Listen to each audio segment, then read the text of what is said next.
Hello বন্ধুরা, আজকে তোমাদের জন্য আরেকটা জিনিস নিয়ে এসে গেছি। আজকে বানাচ্ছি আমি টমেটো কেচাপ। তাহলে টমেটো কেচাপ বানানোর জন্য আমাদের লাগছে প্রথমে টমেটো। আমি এখানে 5 থেকে 6 কিলো টমেটো নিয়েছি, নিয়ে অল্প হাফ বয়েল করে রেখেছি। আর এই যে লাগছে আমাদের খেজুরটা অল্প জলে ভিজিয়ে রেখেছি, 2টা পেঁয়াজ, একটা রসুনটা অল্প বড়ো সাইজ, তার জন্য একটা হয়েছে, এক হাফ আদা, আর এই যে শুকনো লঙ্কা, এই যে নিয়ে নিয়েছি মৌরি, তারপরে নিয়েছি তেজপাতা, শুকনো লঙ্কা, দারচিনি, নুন আর এই যে ভিনিগার। তাহলে শুরু করছি আমরা এখন।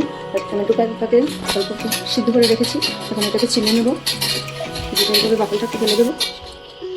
দেখো বন্ধুরা, এই যে টমেটোটাকে আমি ছিলে নিয়েছি, বাকলগুলো অল্প সিদ্ধ করে রেখেছিলাম, এখন বাকলটা ছিলতে অসুবিধা হয়নি, সুন্দর করে বাকলটা ছিলে নিয়েছি। এই যে এটার ভিতরে বিষটা ফেলে দিয়েছি। এটা আমাদের বাগানে টমেটো, এই যে এটাকে দেবো, দিয়ে এটাকে বেটে নেবো ভালো করে। বন্ধুরা, এই যে আমাদের টমেটোটা বেটে নিয়েছি, এখানে বেটে রেখেছি টমেটোটাকে। আর এই যে কড়াইটা বসিয়ে দিয়েছি, এখন কড়াইতে আমি মশলাগুলো হালকা ভেজে নেবো। তাহলে এটাকে একে একে পুরনগুলো দিয়ে দেবো, এটাকে খালি কড়াইতে আমি ভেজে নেবো। দিয়ে দিলাম দারচিনি, তেজপাতা, শুকনো লঙ্কা, 1.5 থেকে 2 চামচ গোয়ামরিচ। এটাকে আমি হালকা ভেজে নেবো। এই যে এটাকে ফ্রাই প্যান বসিয়েছি, এটার মধ্যে বয়েল করে নেবো। প্রথমে দিয়ে দিলাম পেঁয়াজ, তারপরে দিয়ে দিয়েছি রসুন, তারপরে দিয়ে দিলাম আদা, জল দিয়ে দেবো। এটাতে অল্প পরিমাণ মতো জল, 1 থেকে 2 চামচের মতো জল। এটাতে অল্প 5 মিনিটের মতো চাপা দিয়ে রেখে দেবো। এদিকে আমাদের মশলাটা রেডি হয়ে গেছে, হালকা ভাজা হয়ে গেছে, এটাকে আমি কেটে নেবো। অনেকটা সাদা কাপড় নিয়েছি, কারণ আমার সাইজ অনেকটা টমেটো, তাহলে চাটনিতে অনেক সময় লাগবে, তাই আমি যে একটা হালকা সাদা কাপড় দিয়ে রেখেছিলাম, এই সাদা কাপড়টাকে এটাকে ভালো করে চেপে নেব। এই যে আমি কাপড়টাকে নিয়ে নিয়েছি, আমি এটাকে এইভাবে ধরে ফোল্ড করে নেব। এই যে আমি এটা নোংরাটা করবো না, এই সসগুলো করে যাবে, এটাকে খুব সুন্দর হয়ে যাচ্ছে। বন্ধুরা, আমাদের এটা বেটে রাখা হয়ে গেছে, এখন বানাবো সস। তাহলে যে আমাদের মশলাটা রেডি হয়ে গেছে, আর এই যে বেটে রেখেছিলাম মশলাটা, এটা আমাদের কাছে শুকনো লঙ্কা, দারচিনি, গোলমরিচ, তেজপাতাগুলো ভেজেছি। তাহলে আমরা একটু শুরু করে বসিয়ে দিয়েছি কড়াই, প্রথম এটাতে দিয়ে দেবো।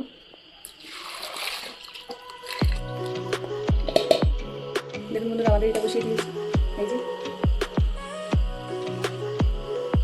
কি সুন্দর লাগছে দেখতে। এখানে আমাদের দিয়ে দেবো বন্ধুরা একে একে মশলাটা, তাহলে দিয়ে দিয়েছি আমি এই যে আমাদের মশলাটা, পেঁয়াজ, রসুন, আদা, বয়েল করে রেখে রেখেছি, শুকনো লঙ্কা, দারচিনি, এগুলো রেখেছিলাম এটা। আর তারপরে আছে এটাতে খেজুর বাটা আছে। এখন দিয়ে দেবো আমাদের এই যে মশলাগুলো রেখে রেখেছিলাম, দিয়ে দেবো এটা ফেলতে না।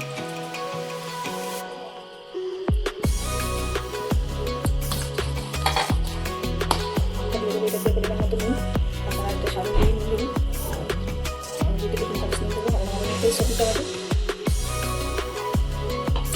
তারপরে পরিমাণ মতো দেবো এটাতে আবার 2 থেকে 3 চামচ চিনি,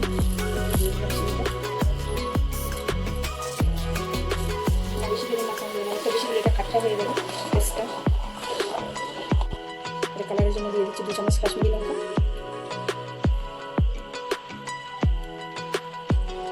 এই যে দিয়ে দিচ্ছি আমরা এটাতে হোয়াইট বেল পেপার, এই যে 1 থেকে 2 চামচ দিয়ে দিচ্ছি আমার হোয়াইট পেপার।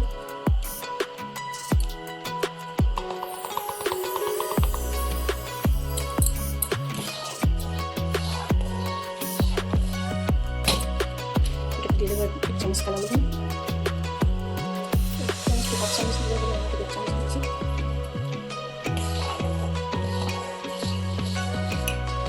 অনেকটা, তাই এটাকে দিয়ে দেবো আমি হাফ কাপ ভিনিগার, দিয়ে দিচ্ছি আমি হাফ কাপ ভিনিগারটা দিলে আর এটা অনেক দিন থাকবে, এটা নষ্ট হবে না। এটা অনেকটা সময়, এখন এটা একদম ঘন ঘন হয়ে যাবে, অনেক সময় লাগবে এটা হতে, প্রায় আধা ঘন্টা সময় লেগে যাবে। এটাকে এভাবে নাড়াচাড়া করতে থাকবে, এটাকে নিচে করে গেলে আবার চেষ্টা করে এটা ওইভাবে অনেকক্ষণ নাড়াতে হবে, তারপরে এটা বলা হয়ে আসবে, তখন হবে এখন এটাকে আমরা অনেকক্ষণ নাড়িয়ে থাকবে, এটা নাড়াটা বন্ধ করে দিলে আবার নিচে ধরে যাবে, তখন একটা বন্ধ এসে যাবে। এটা এখন করবো কিছু, আমাদের সসটা এখন কম, আমরা এতক্ষণ এটাকে এইভাবে নাড়াচাড়া করতে থাকবো।